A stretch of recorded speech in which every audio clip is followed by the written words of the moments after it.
예, 안녕하세요. 코인 알려주는 허씨입니다. 예, 오랜만에 제가 중요한 소식을 하나 가지고 왔어요. 요즘 영상을 자주 업데이트 하는데요. 진짜 오랜만에 중요한 소식을 하나 갖고 왔습니다. 자, 이런 내용이 기본적인 지식이 없으면 이게 왜 큰 호재인지 모르거든요. 그래서 언급하는 유튜버가 잘 없을 거예요. 하지만 이런 게 진짜 중요한 내용이니까요. 오늘 내용이 좀 복잡하고 어려울 수도 있는데 그래도 최대한 제가 쉽게 한번 풀어볼 테니까 오늘 영상은 어려워도 조금 집중해가지고 끝까지 좀 보셨으면 좋겠습니다. 자, 그럼 영상 시작 한번 해보도록 하겠습니다.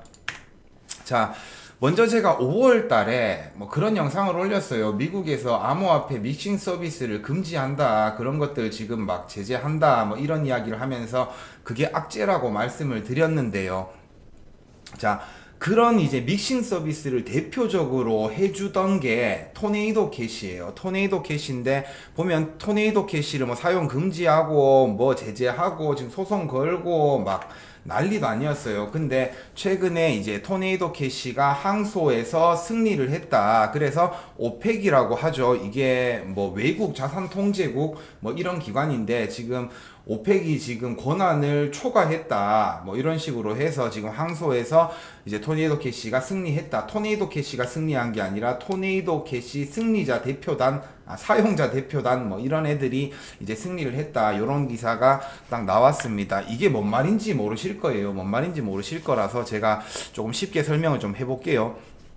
자, 토네이도 캐시는 이더리움 블록체인에서 작동하는 탈중앙화 프라이버시 프로토콜입니다. 그래서 거래의 출처와 목적지를 딱 분리함으로써 익명성을 딱 보장하거든요.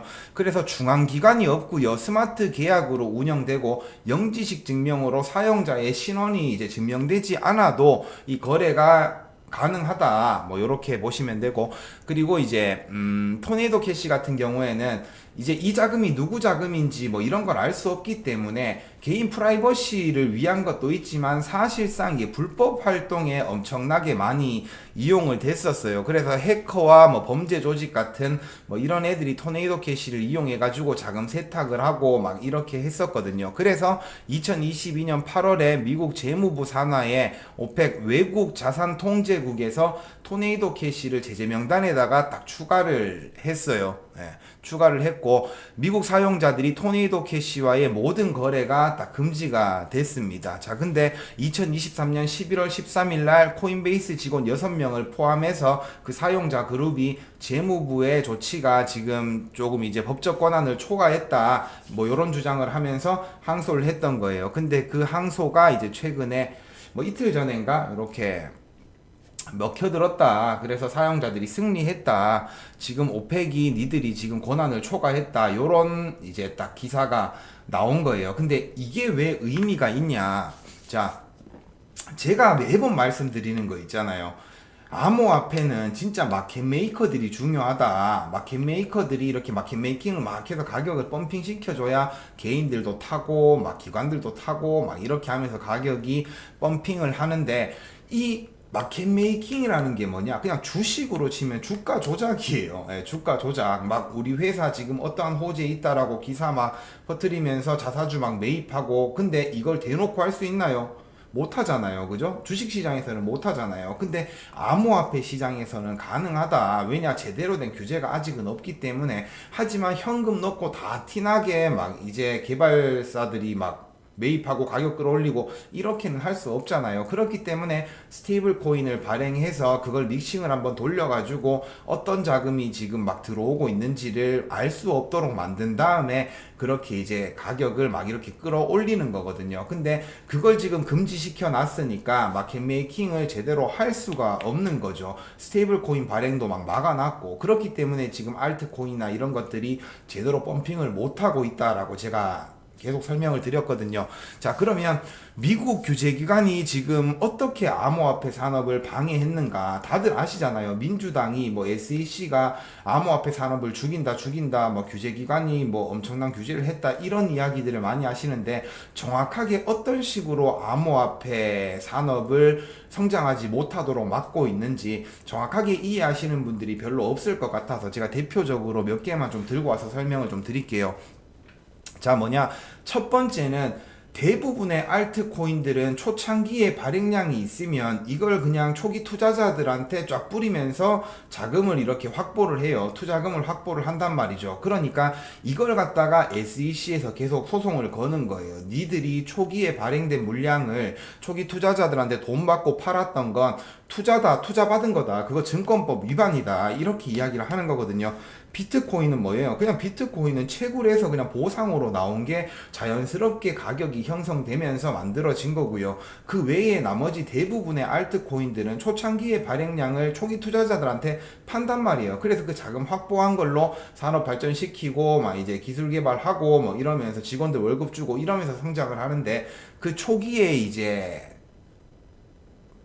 그 코인을 팔아먹은 거 갖다가 이제 증권법 위반이라고 해버리니까 대부분의 알트코인들은 그 증권법 위반이라는 리스크를 계속 가지고 있었던 거죠. 그렇기 때문에 이제 투자자들이 언제 또 어떻게 될지 모르니까 이 투자를 꺼려 하게 된 거고, 그래서 알트코인들이 많이 예전보다는 매력적이지 못했다. 이게 첫 번째고요. 자, 두 번째는 SAB 121 법안, 다들 이야기는 많이 들어보셨잖아요. 이건 뭐냐면 이제 암호화폐 기업들이 수탁 서비스를 이렇게 해줘야 되는데, 그걸 만약에 뭐 A라는 사람이 내가 수탁 서비스를 하는 기업이에요. 그럼 나한테 만약에 뭐 100만 원어치 암호화폐를 맡겼다. 그러면 이게 자사의 자산으로도 잡히면서 부채로도 잡히는 거예요. 그렇기 때문에 이제 부채 비율이 그러면 올라가겠죠. 그런 영향을 주기 때문에 준비금을 막 보유하고 있어야 되는 거예요. 회사를 운영하는 저 같은 경우에. 그러면 이게 매력이 없잖아요. 그죠? 그냥 사람들이 맡겼으면 내가 그거 굴려가지고 뭐 사람들한테 이자 좀 주고 막 이렇게 해야 되는데, 이걸 갖다가 지금 부채로 잡아버리면 내가 준비금을 그만큼 더 확보를 해놔야 되니까 이게 수탁 서비스를 기업들이 해주기가 되게 부담스러운 그런 상황을 딱 만들어 버리는 겁니다. 자, 그리고 그 다음은 미국 은행 스트레스 테스트, 계속 제가 이야기했잖아요. 이건 뭐냐면 어떤 뭐 이제 뭐 산업용 부동산이 막 엄청난 폭락을 한다거나 아니면 그 뭐 전쟁이 난다거나 그 외에 어떠한 이제 금융기관의 위기가 발생했을 때 이 은행들이 얼마나 이걸 대처를 잘할 수 있느냐, 요런 걸 테스트하는 건데요. 이때 포커스가 맞춰져 있었던 게 암호화폐 기업, 그러니까 이제 코인이나 이런 자금들을 막 커스터디 서비스를 해줬던 그런 게 엄청난 리스크라고 이제 연준에서 계속 이야기를 한 거예요. 왜냐, 비트코인이나 이런 암호화폐는 폭락하기 시작하면 언제 이 자금들이 다 빠져나갈지 모르니까 이런 암호화폐 커스터디 서비스를 많이 해줘버리면 니들 뱅크런 발생할 수도 있다. 은행에 있는 현금 쫙 빠져가지고 뱅크런 발생할 수도 있으니까 이거 비율을 최대한 낮춰, 이렇게 이야기를 해버리니 이제 암호화폐 기업들한테 커스터디 서비스를 해줬던 그런 은행들이 이제 자기네들이 가지고 있는 자산 대비해서 한 15% 이하로만 암호화폐 기업들한테 커스터디 서비스를 해주기 시작한 거예요. 그럼 어떻게 돼요? 지금 만약에 내가 지금 가지고 있는, 우리 은행이 가지고 있는 자산이 뭐 100억이다. 근데 한 50억 정도는 암호화폐 기업한테 커스터디 서비스 해준 그런 자금인데 이걸 15% 이내로 만들어 버리라고 하니까 35억 같은 경우에는 지금 다시 소각을 해야 되는 거예요. 스테이블 코인을. 그러니까 암호화폐 기업들한테 우리 이제 니들한테 커스터디 서비스 우리 자산의 15%밖에 못 해줘. 그러니까 니들 35% 있는 거 돈 다시 빼가. 그리고 스테이블 코인 소각해, 이렇게 돼버린 거예요. 그래서 이 당시에 알트코인들이 엄청난 폭락을 했다. 그리고 나서 스트레스 테스트가 끝이 나고 나서 이게 회복될 줄 알았는데 연준이 계속해서 은행들한테 조금 막 이렇게 압박을 줬어요. 암호화폐 기업들한테 니들 커스터디 서비스 해줄 때, 스테이블 코인 발행할 때 그때 이제 이러이러한 것들 다 살피고 위험하지 않도록 해라, 아니면 니들한테 우리가 또 어떤 제재를 가할지 모른다, 이런 식으로 협박을 하니까 은행에서 암호화폐 기업들한테 커스터디 서비스를 해주기가 엄청 부담스러워진 거예요. 자, 이 커스터디 서비스란 뭐냐, 그냥 보관해주는 거예요. 뭐냐, 스테이블 코인들 뭐 테더나 뭐 이런 거 있잖아요. 그런 거 발행할 때 어떻게 돼요? 담보를 뭘로 잡아요? 현금으로 담보를 잡아요. 테더 같은 경우에는 뭐 기업체나 뭐 국채나 이런 것도 하지만 서클 같은 경우에는 지금 대부분 그냥 현금성 자산이거든요. 그러니까 스테이블 코인을 발행하려면 은행에다가 이 달러를 맡겨야 되는데 은행에서 이 달러를 보관을 안 해주니까 그 스테이블 코인을 발행할 수가 없었던 거예요. 그래서 지금 암호화폐 기업들이 막 시장에 확 들어오지 못하고 있다. 이렇게 보시면 되고요. 자, 그리고 플러스 또 암호화폐 자산 관련해서 DTCC가 담보율을 제로로 만들어 버렸잖아요. 그러면 이건 어떤 효과가 있냐? 막 기업들이나 기관들은 굴리는 돈이 크단 말이에요. 그래서 주식에도 투자하고 뭐 땅에도 투자하고 막 여러 가지 투자를 하는데 분산시켜 놓는 거죠, 자금을. 근데 주식이든 땅이든 뭐든 해 놓으면 그걸 담보로 해가지고 또 돈을 굴릴 수가 있어요. 근데 암호화폐 쪽에다가 돈을 넣어버리면 이게 담보율이 전혀 안 잡혀버리니까 돈이 묶인다는 거예요. 굴릴 수가 없는 거죠. 그러니 기업들이나 기관이 이제 현물 ETF나 비트코인 현물을 매수하기가 조금 부담스러워진다. 왜냐면 돈이 그냥 딱 묶여버리니까. 그래서 그만큼의 수요가 못 들어왔던 거예요. 그래서 뭐 그런 식으로 해서 지금 또 규제를 조금 한 것도 있고요. 자, 플러스 마지막으로 이제 스테이킹에 대한 거. 자, SEC가 이더리움 그 소프트웨어 개발사인 컨센시스에다가 소송을 걸었잖아요. 그리고 메타마스크는 이제 증권 브로커로 간주해서 미등록 증권 브로커로 간주해가지고 또 소송을 걸었고, 그리고 라도랑 로켓풀 같은 이더리움 스테이킹 서비스를 하는 데 있어서 허가받지 않은 증권을 또 판매한 거다라면서 또 이제 제재를 또 했죠. 소송을 걸었잖아요. 그죠? 그러니까 이런 것들이 전부 다 암호화폐 산업이 발전하지 못하도록 자금줄을 그냥 꽁꽁 다 묶어버린 거예요. 근데 이런 것들이 트럼프가 당선이 되면서 이제 임기가 시작되면 하나하나씩 풀릴 거라는 이야기인 거죠. 그래서 우리는 트럼프 임기 동안에 비트코인이나 알트코인 상승을 기대를 하는 거고요. 자, 근데 지금 이 토네이도 캐시의 승리가 왜 의미가 있냐? 이 두 가지 의미가 있는데요. 뭐냐? 첫 번째, 탈중앙화된 스마트 컨트랙트 기술은 기업이나 개인의 재산이 아니라고 지금 항소법원에서 판결을 내려버린 거예요.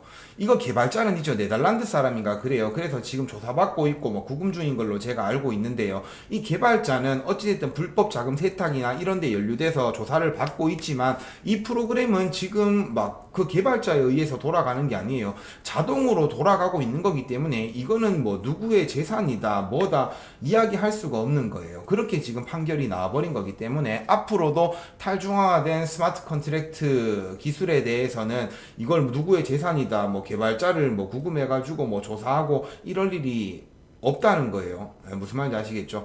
당연히 또 항소하겠죠. 재무부에서 또 항소를 하겠지만 지금까지 나온 판결로만 보면 그렇다는 거예요. 탈중앙화된 스마트 컨트랙트 기술은 이제 누구의 재산이나 뭐 이런 게 아니기 때문에 뭐 규제를 할 수가 없다, 제재를 할 수가 없다, 요렇게 보시는 게 맞을 거고요. 자, 두 번째.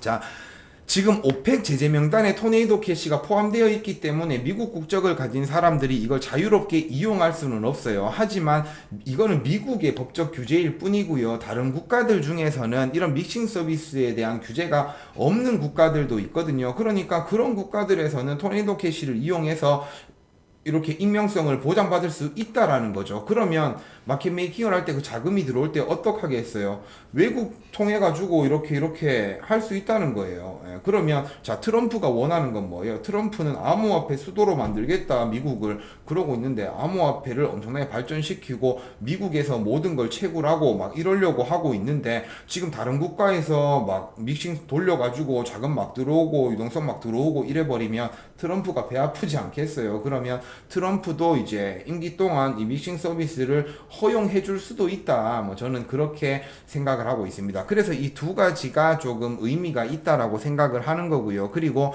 자, 또 한 가지 마지막으로는 트럼프가 지금 2023년 11월에 이 항소가 이루어졌는데 지금 최근에 이틀 전에 이런 판결이 나왔잖아요. 어제였나요? 뭐 이틀 전이었나? 이런 판결이 나왔다는 건 트럼프가 딱 당선되고 뭔가 이런 항소해서 승리를 했다. 이게 저는 조금 의미가 있다라고 보여지거든요. 그래서 앞으로 트럼프 임기가 시작되고 나면 이제 더 기대를 저는 하고 있다. 이렇게 보시면 될 것 같습니다. 그래서 그냥 간단하게 정리를 하자면 알아두셔야 될 게 그거예요. 지금 암호화폐 산업에 대해서는 뭐 명확한 규제나 이런 것들이 없기 때문에 주식으로 치면 이거 불법이에요. 주가 조작이에요. 근데 암호화폐 산업에서는 이 마켓 메이킹이 엄청 중요하거든요. 근데 대놓고 현금 주고 막 자사에서 이렇게 자사주 매입하고 이런 건 못하니 스테이블 코인을 만들고 요거를 믹싱해 가지고 어떤 자금인지 알 수 없도록 만들어 가지고 이제 가격을 코인 가격을 끌어올리는데 지금 믹싱 서비스를 해주는 토네이도 캐시가 어찌됐든 조금 의미 있는 승리를 좀 했다는 게 저는 긍정적인 요인이라고 보고 있습니다. 그래서 이거 하나로 지금 뭐 엄청난 상승합니다 이런 건 아니죠. 근데 이더가 오늘 많이 올랐잖아요. 7% 이상 올랐는데 요 이슈가 저는 조금 어느 정도의 몫을 해줬다라고 생각을 하고요. 그리고 이런 변화들이 앞으로 계속 나타날 거예요. 그래서 트럼프 임기가 지금 시작된 것도 아닌데 벌써부터 이런 변화들이 조금씩 나타나고 있다는 게 저는 엄청나게 긍정적인 신호라고 보는 겁니다. 자, 그리고 SEC 의장, 다음 의장이 지금 폴 애킨스라고 해서 이 사람도 암호화폐를 되게 조금 옹호하는 그런 사람이거든요. 이 사람이 지금 유력하다 뭐 이런 기사가 최근에 좀 뜨고 있어요. 그래서 지금 트럼프 대통령 당선인 팀이 최근에 이제 폴 애킨스랑 인터뷰를 했다. 근데 이게 차기 SEC 의장으로 임명하기 위한 인터뷰가 아니었나 뭐 이런 기사들이 지금 막 나오고 있고요. 마크 우에다 같은 경우에도 지금 차기 SEC 의장으로 조금